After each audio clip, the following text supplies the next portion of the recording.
Madame Julie's suitcase. It looks like the thief got away. Leora, let's check around and stay alert.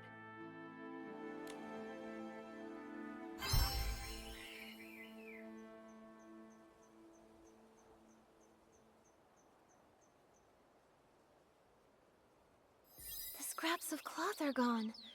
They only left the suitcase. Did they find out we were tracking it?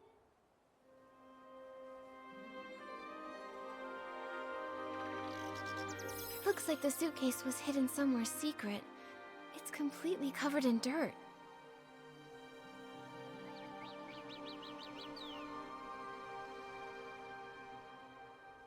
There's a tear here. Is it a scuff mark? Maybe it was dragged on the ground or rubbed against something rough.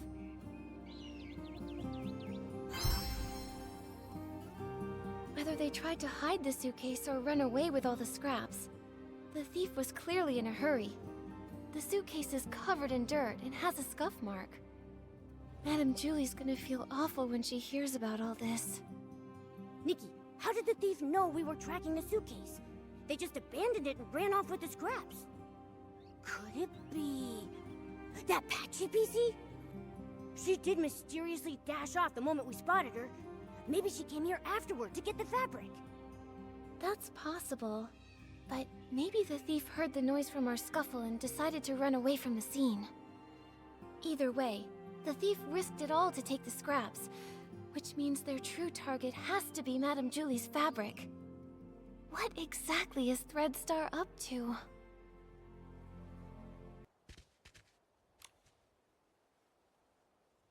The last failure? Could it mean their failed attempt to assassinate Madame Julie? Could be.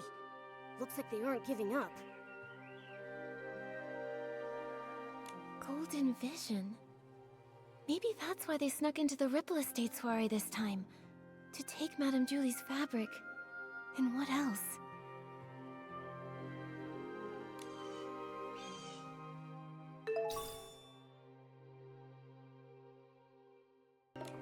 This fabric must be from Gordon's experiments, right? They even left a piece behind. Seems like the thief was really in a rush. Which means we must be getting close. If we can figure out their next move, we'll catch them for sure.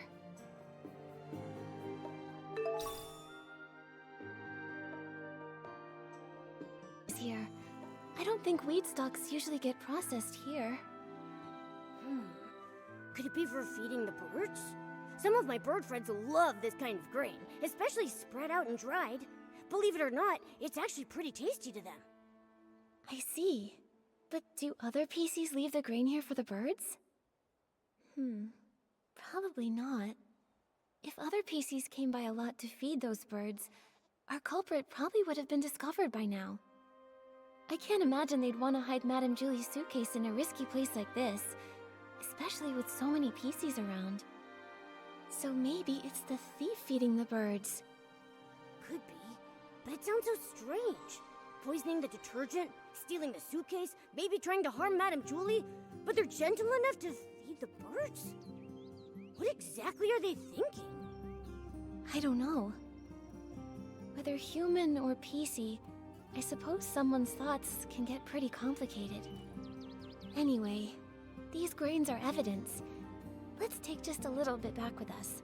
Leave the rest for the birds. If they come back for a snack, they'll find something tasty. This looks like Threadstar's ledger. It really was them who stole the suitcase. Let's look around and see if there's anything unusual here. The latest entry says the trades have gone underground. Looks like Threadstar isn't wiped out yet after all. Although their public forces were struck down by the Kingdom Guards, their remnants are still operating in secret, kidnapping more PCs. They're really persistent. Wait, Nikki! This name rings a bell. Simon. Simon. I feel like I've heard that name before.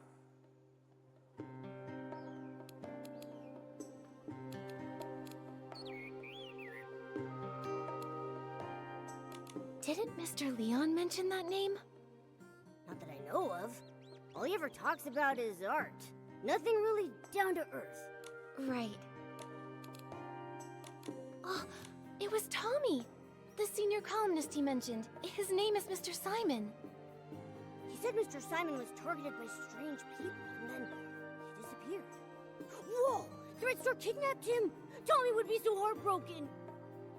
Whether it's for profit or some other reason, they're willing to hurt so many. Unforgivable.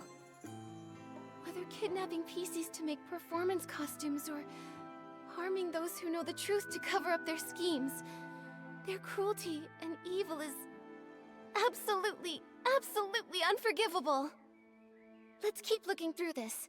We have to pick up their trail. Mr. Leon rented Threadstar's costumes so many times. I suppose he had no idea those costumes were made from the fabric of other PCs.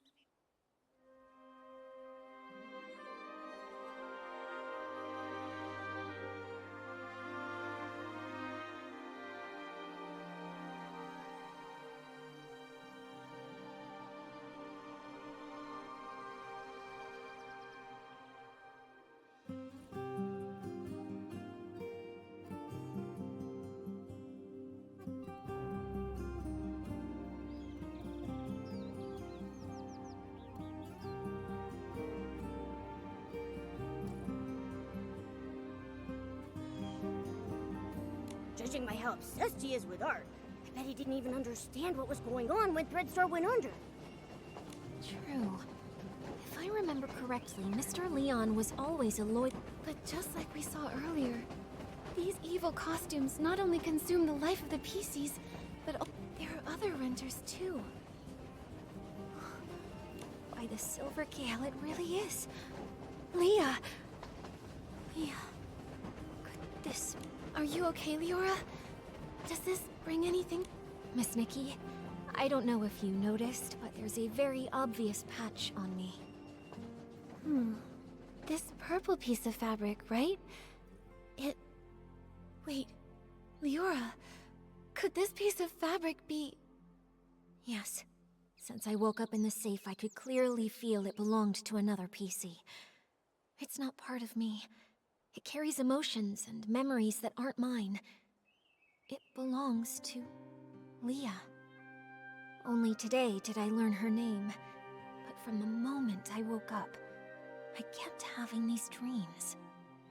Dreams of a little girl's laugh, a mother's comfort, a sudden separation, and lullabies she sang to herself.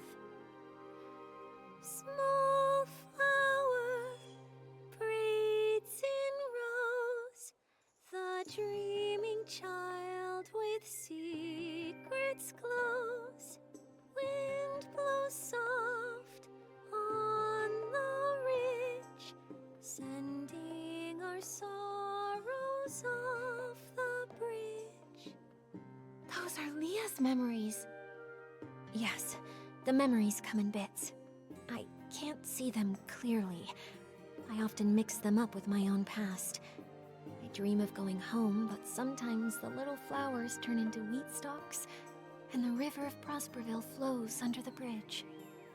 Maybe it's because Leah's greatest wish was to go home. She was just a carefree little girl, but was cruelly kidnapped, taken away from her mother.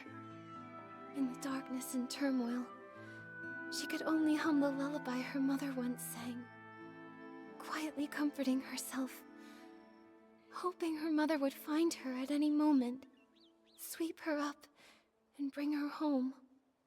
Maybe it's because of Leah's memories that I've been following this kidnapping case since I woke up, and I've come back to Prosperville once again. Sorry, Miss Nikki. I think I want to spend some time in the wheat field nearby. Hopefully, the scent of the wheat will bring you some comfort.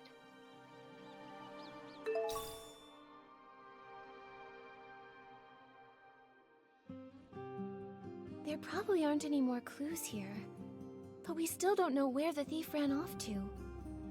Nikki, Leora's still in the wheat field nearby. Let's go find her. With grace, haunting grains as winds embrace.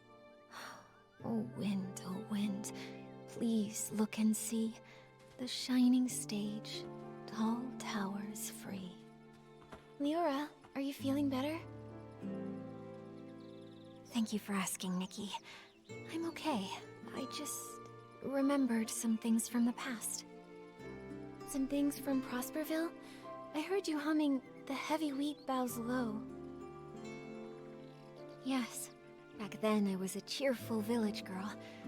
I made up this little rhyme myself. I used it in As Rain Falls, As Flowers Bloom, changing the wheat to flowers and grains to seeds. Cersei must have loved running through the waving fields in Prosperville, sitting on haystacks, singing, sleeping with the scent of wheat. Sadly, Miss Nikki, back then, I hadn't yet lost those golden stalks, so I didn't understand how precious they were. I was just tired of my unchanging hometown, dreaming of the big city people talked about. So I stood here often. Wearing the outfit I designed, I pretended to be a scarecrow. I called to the wind and birds, hoping to catch news from afar. Like the little sorceress, craving sunny days, but too afraid to face them. The stage wider than any room at home, and spotlights even brighter than the sun. I wanted to see what they truly looked like. By fate's design, as I wore that very outfit, Benny chose me. Wait, so it was Benny who discovered you. Maybe he isn't unlucky after all. No wonder Benny returned to Golden Fields this time to scout the next star. He must have recalled Cersei's success back then. Success? Maybe. Back then, Benny was so ambitious, determined to shape the perfect star. He said he'd be my agent, helping me become a great actress and see the bustling world beyond with my own eyes. So I left and never returned. There's nothing wrong with yearning for a distant, glamorous life. I believe that Cersei never meant to leave forever. She just wanted to see another world and explore more possibilities. Yeah, it was that wicked Threadstar's fault you never came back. Yes, I don't regret setting out on my journey, but I do regret never knowing which direction to take. Actually, I got tired of entertainment fast. Loud but hollow applauses, suffocating parties. So boring compared to an afternoon lying in the wheat fields. But becoming a star is quite a worthy dream, don't you think so? If I didn't chase that passion, then what else would I pursue? So I never stopped. I understand that. It's like being blown along by the wind, unsure if it's really the direction you want, but by the time you realize it, it's already too late to stop. Exactly. I uncovered Threadstar's plot and was drawn to this new, unexpected force. Then, I searched for the truth. I died, was reborn, and I began to dream.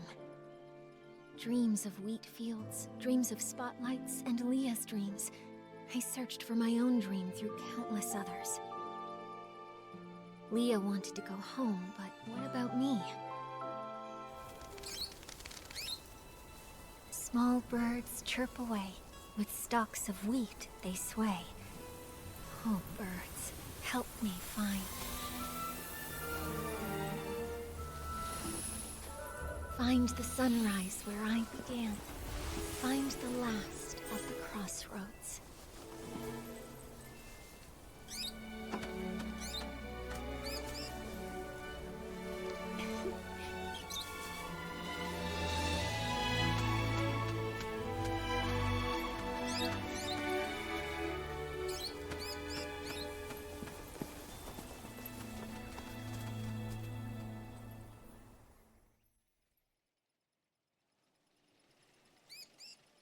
Miss Leora, finding your direction is difficult, and I can't give you an answer right now.